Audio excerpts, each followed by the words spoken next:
Hello guys, welcome to back our channel in new latest topics. ನಾನು ಈ ದಿನ USMSನಲ್ಲಿ ಯಾವ ರೀತಿ ಎಕ್ಸಾಮ್ ಅಂದರೆ ಅಪ್ಲಿಕೇಶನ್ಗೆ ಯಾವ ರೀತಿ ಫೀಸ್ನ ಪೇ ಮಾಡಬೇಕು ಅನ್ನೋದನ್ನು ತಿಳಿಸ್ಕೊಡ್ತೀನಿ.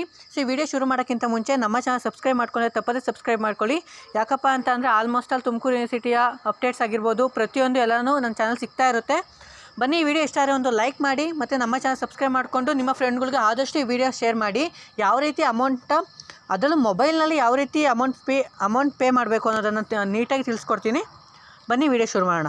ನೋಡಿ ಗೈಸ್, ಮೊದಲನೇದಾಗಿ ನಿಮ್ಮದೇನಿದೆ ಬ್ರೌಸರು, ಆ ಬ್ರೌಸರ್ಗೆ ಹೋಗ್ಬಿಟ್ಟು USMS ನೀವು ಯಾವ ರೀತಿ ಲಾಗಿನ್ ಆಗ್ತಿರೋ ಆ್ಯಸ್ ಇಟ್ ಈಸ್ ಅದೇ ಥರ ಲಾಗಿನ್ ಆಗಿ.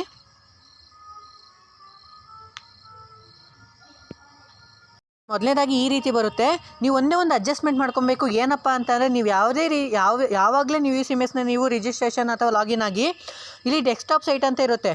ಇಲ್ಲಿ 3 ಡಾಟ್ನ ಕ್ಲಿಕ್ ಮಾಡಿಕೊಂಡು ಡೆಸ್ಕ್ಟಾಪ್ ಸೈಟ್ನ ಆನ್ ಮಾಡ್ಕೊಳ್ಳಿ. ಸೊ ಡೆಸ್ಕ್ಟಾಪ್ ಸೈಟ್ನ ಆನ್ ಮಾಡ್ಕೊಂಡಾದಮೇಲೆ ನೀವು ಡೆಸ್ಕ್ಟಾಪ್ ಸೈಟಿಗೆ ತೊಗೊಂಡಾದಮೇಲೆ ಈ ರೀತಿ ಇಂಟರ್ಫೇಸ್ ಬರುತ್ತೆ. ನಿಮ್ಮ ಯೂಸರ್ ID ಮತ್ತು ಪಾಸ್ವರ್ಡ್ ಏನಿರುತ್ತೆ ಅದನ್ನ ಹಾಕ್ಕೊಳ್ಳಿ.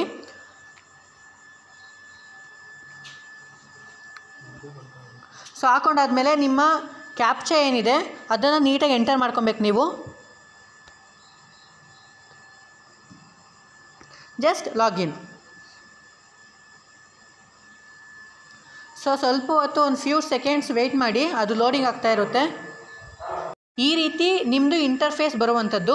ಇಂಟರ್ಫೇಸ್ ಬಂದಿದ ತಕ್ಷಣ ನೀವು ನೀವು ಯಾವುದೆಲ್ಲ ಅಬ್ಸರ್ವೇಷನ್ ಮಾಡಬೇಕು ಅಂತ ಅಂದರೆ, ರೈಟ್ ಸೈಡಲ್ಲಿ ನಿಮ್ಮ ನೇಮ್ ಏನಿರುತ್ತೆ ನೇಮ್ ಬರುತ್ತೆ ಆ್ಯಂಡ್ ನಿಮ್ಮ ಕಾಲೇಜು ಶೋ ಆನ್ ಆಗ್ತಾ ಇರುತ್ತೆ. ನೋಡ್ಕೊಂಡಾದ್ಮೇಲೆ ಇದು ನಿಮ್ಮದೇ ಅಂತ ಕನ್ಫರ್ಮೇಷನ್ ಮಾಡಾದಮೇಲೆ ಈ ಕಡೆ ರೈಟ್ ಸೈಡಲ್ಲಿ 3 ಡಾಟ್ ಇದೆಯಲ್ಲ ಅದನ್ನು ಕ್ಲಿಕ್ ಮಾಡಿಕೊಂಡು ಈ ಎಕ್ಸಾಮ್ ಅಂತ ಏನು ಟ್ಯಾಬ್ ಇದೆ, ಮೊದಲು ಕೋರ್ಸ್ ರಿಜಿಸ್ಟ್ರೇಷನ್ ಮಾಡ್ಕೊಂಡೇ ಇರಬೇಕು. ನಿಮ್ದು ಏನು ಸಬ್ಜೆಕ್ಟ್ ಇರುತ್ತೆ ಆ ಕೋರ್ಸ್ ರಿಜಿಸ್ಟ್ರೇಷನ್ ಮಾಡ್ಕೊಂಡಿದ್ದ ನಂತರ ನೀವು ಎಕ್ಸಾಮ್ ಅಪ್ಲಿಕೇಶನ್ಗೆ ಹೋಗಿ. ಎಕ್ಸಾಮ್ ಅಪ್ಲಿಕೇಶನ್ಗೆ ಹೋದ್ಮೇಲೆ ಒಂದು ಫ್ಯೂ ಸೆಕೆಂಡ್ ವೆಯ್ಟ್ ಮಾಡಿ ನಂತರ ನಿಮ್ಮ ಬೆಲೆ ಏನೇನು ಅಂದರೆ ನಿಮ್ಮ ಎಕ್ಸಾಮ್ ಫೀಸ್ ಯಾವ ರೀತಿ ಅಪ್ಲಿಕೇಶನ್ ಇರುತ್ತೆ ಅದನ್ನು ನೀವು ನೋಡಿಕೊಂಡು, ಈಗ 3 ಮತ್ತು 5th ಮತ್ತು ಫಸ್ಟ್ ಸೆಮಿಸ್ಟರ್ದವರು ಕಟ್ತಾ ಇರ್ತಾರಲ್ಲ, ಅದೇ ರೀತಿ ಇಲ್ಲಿ ನಾನು 5th ಸೆಮಿಸ್ಟರ್ ಅವನಿಗೆ ಅಮೌಂಟ್ ಪೇ ಮಾಡಬೇಕು, ನನ್ನ ಫ್ರೆಂಡ್ಗೆ. ಈಗ ನಾನು 3rd ಮತ್ತು 5th ಅಪ್ಲೈ ಫಾರ್ ಎಕ್ಸಾಮಿನೇಷನ್ ಅಂತ ಇದೆಯಲ್ಲ ಅದನ್ನು ಜಸ್ಟ್ ಕ್ಲಿಕ್ ಮಾಡ್ಕೋತೀನಿ.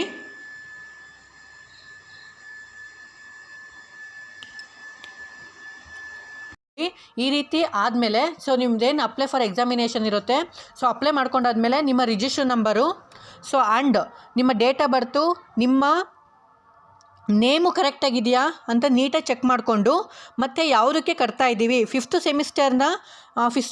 ಸೆಮಿಸ್ಟರ್ನಲ್ಲಿ ಇರುವಂತಹ ಎಲ್ಲ ಸಬ್ಜೆಕ್ಟ್ನೂ ಸಹ ಒಂದು ಸಾರಿ ವೆರಿಫಿಕೇಷನ್ನ ಮಾಡ್ಕೊಬೇಕಾಗುತ್ತೆ ನೀವು.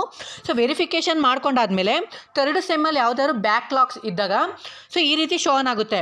ಬ್ಯಾಕ್ಲಾಗ್ಸ್ ಇಲ್ಲಪ್ಪ ಅಂತ ಅಂದರೆ ಜಸ್ಟ್ ಇಲ್ಲೇ ಸಹ ನೀವು ಕ್ಲಿಕ್ ಮಾಡಬೇಕಾಗುತ್ತೆ. ಸಪೋಸ್ ಅಂದರೆ ಈಗ 5th ಸೆಮಿಸ್ಟರ್ ಮಾತ್ರ ಕಟ್ಟಬೇಕು ಅಂದಾಗ ಇಲ್ಲಿ ಬ್ಯಾಕ್ಲಾಗ್ಸ್ ಕೋರ್ಸಸ್ ಪೇಪರ್ ಅಪಿಯರಿಂಗ್ ಇವು ನಿಮಗೆ ಕಾಣಿಸೋದಿಲ್ಲ. ಬಟ್ ನನ್ನ ಫ್ರೆಂಡಿಂದು 2 ಅಪಿಯರ್ ಆಗಿದೆ, ಅಂದರೆ 2 ಬ್ಯಾಕ್ಲಾಗ್ಸ್ ಉಳ್ಕೊಂಡಿದ್ದಾವೆ. ಆದ್ದರಿಂದ ಅವನು 2 ಶೋ ಆನ್ ಆಗ್ತಿದೆ. ಸಪೋಸ್ ನಾನು ಕಟ್ಟಲ್ಲ 3rd ಸೆಮಿಸ್ಟರ್ನ ಎಕ್ಸಾಮ್ಗೆ ಫೀಸ್ ನಾನು ಕಟ್ಟಲ್ಲ ಅಂತ ಏನಾದರೂ ನೀವು ಅಂದ್ಕೊಂಡ್ರೆ, ಜಸ್ಟ್ ಇಲ್ಲಿ ಸೆಲೆಕ್ಟ್ ಆಗಿರೋ ಕೋರ್ಸಸ್ನ ನೀವು ತೆಗೆದ್ರೆ ನಿಮ್ಮದು ಯಾವ ರೀತಿ ಎಕ್ಸಾಮ್ ಬರೀ 5th ಸೆಮ್ಮಿಗೆ ಎಷ್ಟು ಎಕ್ಸಾಮ್ ಫೀಸ್ ಇರುತ್ತೋ ಅಷ್ಟು ಮಾತ್ರ ಆಗುತ್ತೆ.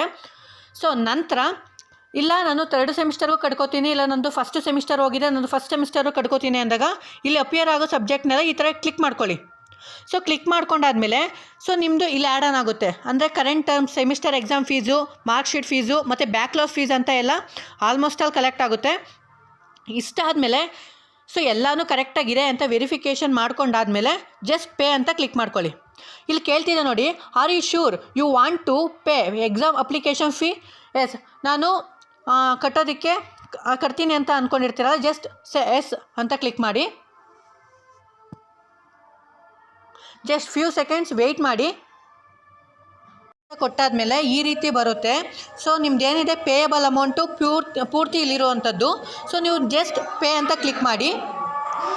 ಕ್ಲಿಕ್ ಮಾಡಾದಮೇಲೆ ಈ ರೀತಿ ಬಂದಾದಮೇಲೆ ಇಲ್ಲಿ ಆಪ್ಷನ್ ಬರ್ತಿದೆ ನೋಡಿ, credit card, debit card, net banking, UPI, wallet. ಇಷ್ಟೆಲ್ಲ ಆಪ್ಷನ್ ಇರುವಂಥದ್ದು. ನೀವು ಜಸ್ಟ್ UPIನ ಕ್ಲಿಕ್ ಮಾಡ್ಕೊಳ್ಳಿ. ಸೊ ಈ ರೀತಿ ಬರುವಂಥದ್ದು. ಸೊ ಈ ರೀತಿ ಬಂದಾದಮೇಲೆ ಸೊ ನೆಕ್ಸ್ಟ್ ಸ್ಟೆಪ್ ಏನು ಮಾಡಬೇಕಪ್ಪ ಅಂತ ಅಂದರೆ, ಇಲ್ಲೇನಿದೆ ಯು ಪಿ ಐ ID ಅಂದರೆ ನಿಮ್ಮದು VPA ಅಂತ ಬರ್ತಿದೆ, ಬಟ್ UPI ID ನಿಮ್ಮ ಗೂಗಲ್ ಪೇ ಆಗಿರ್ಬೋದು, ಫೋನ್ಪೇ ಆಗಿರ್ಬೋದು, ನಿಮ್ಮದು UPI IDನ ನೀಟಾಗಿ ಎಂಟರ್ ಮಾಡಿ. ಈಗ ಸಪೋಸ್ ಒಂದು ಎಕ್ಸಾಂಪಲ್ ನೋಡೋದಾದರೆ, ನಿಮ್ಮದು ಏನೋ ಒಂದು ಕೋಡ್ ಇರುತ್ತೆ UPI IDದು @SBI, OKSBI, OXL ಈ ರೀತಿ ಎಲ್ಲ ಇರುವಂಥದ್ದು ನೀಟಾಗಿ ಎಂಟರ್ ಮಾಡ್ಕೊಳ್ಳಿ.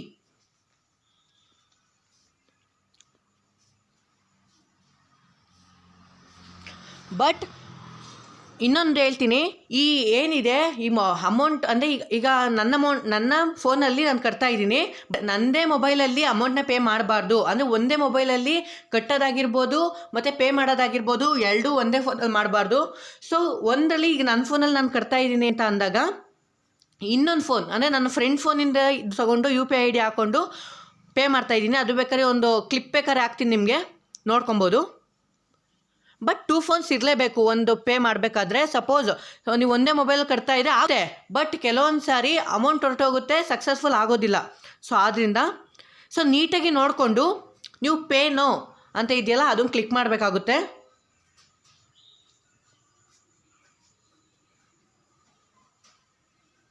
Okay, just A minute, 3 minutes time ಇರುತ್ತೆ, ಅಷ್ಟರೊಳಗೆ ನಾವು ಪೇ ಮಾಡ್ಕೊಬೇಕಾಗುತ್ತೆ. ಈಗ ಒಂದು ಕ್ಲಿಪ್ ಹಾಕ್ತೀನಿ ನೋಡಿ, ಅದು ನನ್ನ ಫ್ರೆಂಡ್ ಮೊಬೈಲಲ್ಲಿ ಯಾವ ರೀತಿ ಕಟ್ಟುವಂಥದ್ದು, ಯಾವ ರೀತಿ ಅಂದರೆ ಇದು ಬರುತ್ತಲ್ಲ ನೋಟಿಫಿಕೇಷನ್ನು, ಆ ರೀತಿ ಬರುತ್ತೆ, ಅದನ್ನ ಪೇ ಮಾಡ್ತಾನೆ ನೋಡಿ ಅವನು. ಅದು ಈ ಥರ ಲೋಡಿಂಗ್ ಆಗ್ತಾ ಇರುತ್ತೆ. ಸೊ ಈಗ ಹಾಕ್ತೀನಿ ನೋಡಿ, ಒಂದೇ ಒಂದು ಕ್ಲಿಪ್ ಹಾಕ್ತೀನಿ. ಓಕೆ ಫೈನ್, ನೋಡಿ ಒಂದು ನೋಟಿಫಿಕೇಷನ್ ಬರುತ್ತೆ UPI ಅಂದರೆ ಇಲ್ಲಿ ಬರುತ್ತೆ ನೋಡಿ, ಸ್ಟೇಟ್ ಪ್ರಾಜೆಕ್ಟ್ ಮಾನಿಟರಿಂಗ್ ಯೂನಿಟ್ ಅಂತಲೇ ಬರುತ್ತೆ. So pay litre decline, pay ಮಾಡಿ ಅಂದರೆ ನೋಟಿಫಿಕೇಷನ್ ಬಂದಿರುವಂಥದ್ದು, ಆ UPI IDಗೆ ನೋಟಿಫಿಕೇಷನ್ ಬಂದಿರುವಂಥದ್ದು ಜಸ್ಟ್ ಇಲ್ಲಿ ಬರುತ್ತಲ್ಲ ಎಂಟರ್ ಮಾಡಿ. ಅದು ಸೊ ಬ್ಲಾಕ್ ಆಗುತ್ತೆ. ಯಾಕಪ್ಪ ಅಂದರೆ ಅದು ಸೆಕ್ಯೂರಿಟಿ ಪರ್ಪಸ್, ಅದನ್ನ ರೆಕಾರ್ಡ್ ಮಾಡೋಕ್ಕಾಗೋದಿಲ್ಲ. ನೀವು ಪೇ ಮಾಡಿದ ನಂತರ ಓಕೆ ಇಲ್ಲಿ ಪೇ ಆಯಿತು ಅಲ್ವಾ. ಸೊ ಪೇ ಮಾಡಿದ ನಂತರ ಈ ರೀತಿ ಬರುತ್ತೆ.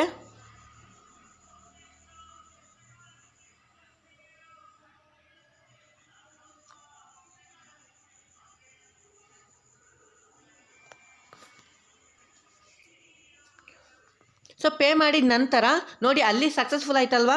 ಸೊ ಈ ಥರ ಸಕ್ಸಸ್ಫುಲ್ ಅಂತ ನಿಮಗೆ ರೆಸಿಪ್ಟ್ ಬರಬೇಕು. ಸೊ ನೆಕ್ಸ್ಟು ಪ್ರಿಂಟ್ ತೊಗೊಂಡು ನಿಮ್ಮ ಕಾಲೇಜಿಗೆ ಒಂದೊಂದು ಕಾಪಿ ಕೊಡಿ, ಅಂದರೆ ಅಡ್ಮಿನಿಸ್ಟ್ರೇಷನ್ಗೆ ಹೋಗ್ಬಿಟ್ಟು ಒಂದು ಕಾಪಿ ತೊಗೊಂಡು ಇಷ್ಟು ಮಾಡಿಕೊಂಡ್ರೆ ನಿಮ್ಮ ಎಕ್ಸಾಮ್ ಫೀಸ್ ಪೂರ್ತಿ ಪ್ರೊಸೆಸ್ಸು ಕಂಪ್ಲೀಟ್ ಆದಂಗೆ ಅಂತಲೇ